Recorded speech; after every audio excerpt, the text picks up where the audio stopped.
Éco-yachting, Éco-yachting Nicolas Venance, Éco-yachting, une émission d'actunautique.com. Alain Pichavant, bonjour. Bonjour Nicolas. Alain Pichavant, hier, c'est la mort dans l'âme que vous avez dû annoncer chez Nautique Festival l'annulation de l'édition 2020 du Salon Nautique de Paris. Ah oui, c'est sûr que je dirais presque jusqu'à de l'amertume parce qu'on était face à quelque chose sur lequel on ne peut pas lutter parce que la réalité sanitaire fait prendre des décisions au gouvernement qu'on ne commande pas, qu'on n'a pas à commenter d'ailleurs, et qui nous ont conduits dans une impasse alors que depuis début septembre, tout avançait bien avec l'administration au sens large du terme. On a eu une réunion avec le ministère qui s'était bien passée. On avait présenté notre dossier donc mardi dernier, donc il y a 3 jours, à la préfecture, en répondant normalement à toutes les réalités auxquelles on devait faire face. Malheureusement, on n'a même pas pu attendre la réponse, le retour de la préfecture, puisqu'il a fallu annuler, compte tenu des dernières annonces d'Olivier Véran, mercredi soir. Ces annonces, en fait, c'est la limitation des événements publics à 1000 personnes en temps réel au même moment à Paris. Oui, c'est ça. On l'a vu là, avec la décision qui a été prise pour Roland-Garros, c'est-à-dire qu'ils ont droit à 1000 visiteurs. Alors, 1000 visiteurs sur un salon nautique, ça aurait voulu dire 10, 12 000 personnes, 12 000 visiteurs au salon. C'est 10% de ce qu'on reçoit dans un salon normal. Et c'était c'était pas compatible avec les investissements que ça représentait pour l'ensemble de la filière, que ce soit les chantiers, les équipementiers ou tous les territoires et le tourisme. Oui, parce que quelque part, le Salon nautique de Paris, c'est un des plus gros événements qui a lieu tous les ans dans la capitale. Ouais, les salons, d'une manière générale, sont très importants pour notre filière, puisque comme on a eu l'occasion d'en parler à plusieurs reprises, ce sont vraiment des places de marché, des lieux où se font le business, alors que ce soit quand on a un projet d'achat de bateau ou quand on a un projet de vacances pour aller louer un bateau, alors que ce soit en France ou en dehors du territoire. Et, euh, et ne pas avoir ces places de marché met l'ensemble de la filière dans des grandes difficultés parce qu'aujourd'hui elle est incapable de prévoir la production qui va se vendre ou qui va se livrer en mars, avril, au printemps de l'année prochaine. Il n'y a aucune visibilité pour les loueurs concernant les vacances d'hiver, concernant les vacances de printemps l'année prochaine. Donc l'absence de ces salons fait que la filière est dans une inconnue, une impasse, et c'est une petite filière, même si on représente 45 000 emplois en France. C'est une filière qui a besoin d'avoir un minimum de visibilité, parce que les investissements pour construire un bateau, ce sont des investissements qui sont quand même assez importants.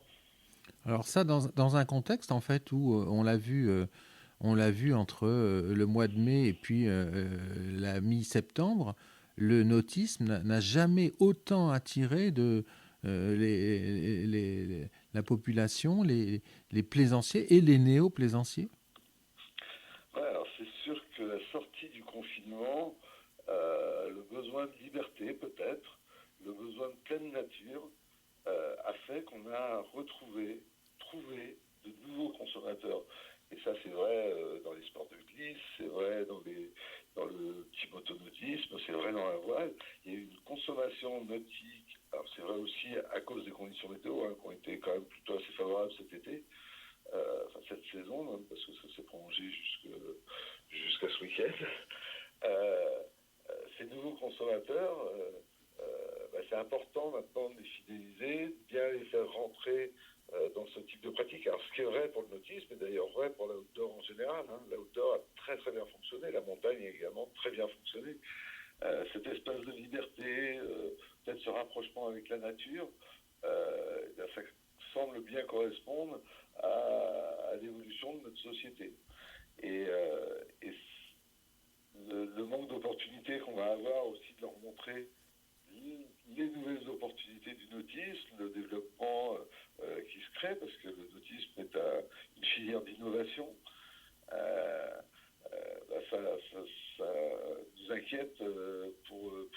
ans à venir, donc 2021, mais aussi à peu plus long terme, même à l'horizon 2022. Alain Pichavant, j'imagine que maintenant vous planchez sur l'édition 2021 du Nautique de Paris. Quelles sont les premières pistes que vous entrevoyez?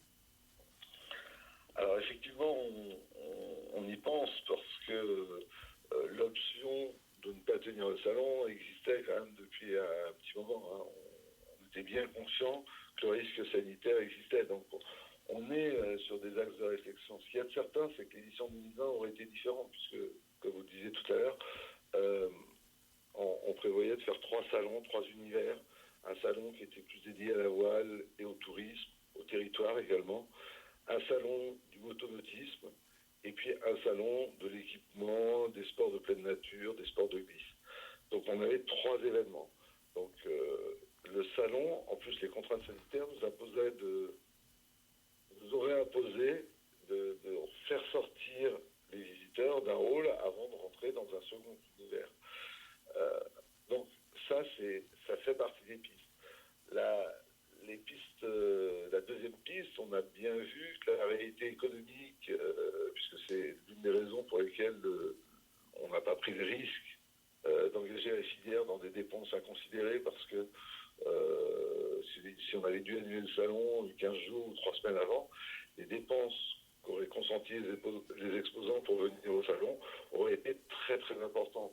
Et on n'a pas voulu prendre ce risque-là parce que c'était pas sain. C'était pas sain du tout. C'est-à-dire qu'il fallait réserver le transport des bateaux, il fallait préparer la construction de son centre, il fallait réserver des hôtels. Beaucoup de points qui étaient quand même très très compliqués et qui allaient demander des investissements. Alors, notre réflexion aujourd'hui se porte sur 2 points. Regarder comment est-ce qu'on peut organiser un salon, peut-être à un autre lieu que la porte de Versailles. Bon, à ce stade, toutes les hypothèses sont ouvertes. Et la seule chose qui est certaine, c'est que la filière a besoin d'un grand rendez-vous parisien, parce que Paris reste quand même assez central, même si on a connu des grèves de métro, des gilets jaunes, reste central, reste assez facile d'accès. Et puis on a une population naturelle à Paris qui consomme beaucoup de nautisme. Une grande partie du nautisme français, la majeure partie du nautisme français se retrouve à Paris, puisqu'on estime que c'est entre 30 et 40% des pratiquants qui sont sur Paris ou qui sont franciliens. Donc, ce que j'entends par là, c'est que d'ici quelques semaines, il faudra que je revienne vers vous pour en savoir un petit peu plus, alors, Alain Pichavant. Ah oui, Nicolas, vous allez pouvoir revenir vers moi. Maintenant, effectivement, ça va nous prendre encore un petit peu de temps, puisque on a des pistes de réflexion, des pistes qu'on a déjà abordées avec la fédération, hein, avec la FIN, mais des pistes sur lesquelles on doit encore travailler, parce que ce genre de rendez-vous, ce genre d'événement nécessite quand même de la réflexion, nécessite un peu de benchmark, nécessite des contacts avec les exposants. Encore une fois, le salon nautique, Nautique Festival est une filiale de la Chine, et le salon nautique n'a que pour vocation le développement de nos pratiques, des pratiques nautiques. Et donc c'est dans ce sens qu'on doit travailler, un développement des pratiques, afin de répondre aux besoins des consommateurs, offrir aux consommateurs, avoir une offre à faire aux consommateurs qui répondent à ce qu'ils attendent. Et pour ça, bien sûr, ça ne fera qu'aider la filière et ses exposants. Merci beaucoup, Alain Pichavant. Merci Nicolas, à très vite.